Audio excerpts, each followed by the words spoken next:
Şehit ölmez şehide Allah'ın olsun salamı. Resulullah buyurubdur bu mübarek kelamı. Elə bir ali məqamdır ki şəhidin məqamı. Onu haq müştəliyib cənnət-i rizvanı ilə.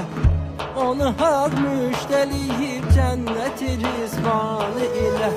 Torpağı etdi müqəddəs şəhid öz qanı ilə. Bizə göstərdi vətən sevgisini imanı ilə.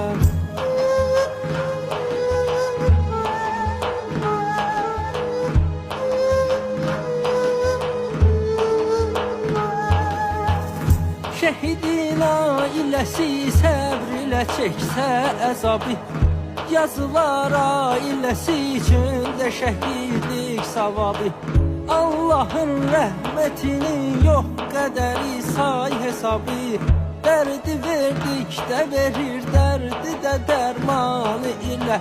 Dərdi verdikdə verir dərdi də dərmanı ilə. Torpağı etdi müqəddəs şəhid öz qanı ilə. Bizə göstərdi vətən sevgisini imanı ilə.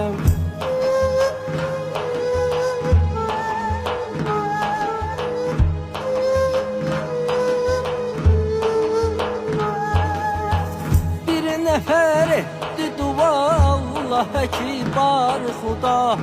Mənə aləmdə ən üstün xeyri eylə əta. Dedi Peyğəmbər əgər qəbul olunsa bu dua, alacaqdır bu şəhadət məqamın canı ilə. Alacaqdır bu şəhadət məqamın canı ilə. Torpağı etdi müqəddəs şəhid öz qanı ilə. Bizə göstərdi vətən sevgisini imanı ilə.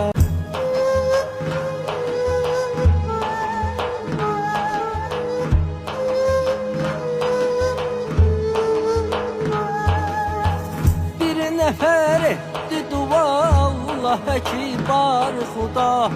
Mənə aləmdə ən üstün xeyri eylə əta.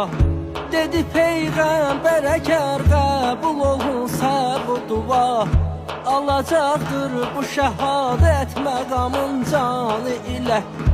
Alacaqdır bu şəhadət məqamın canı ilə.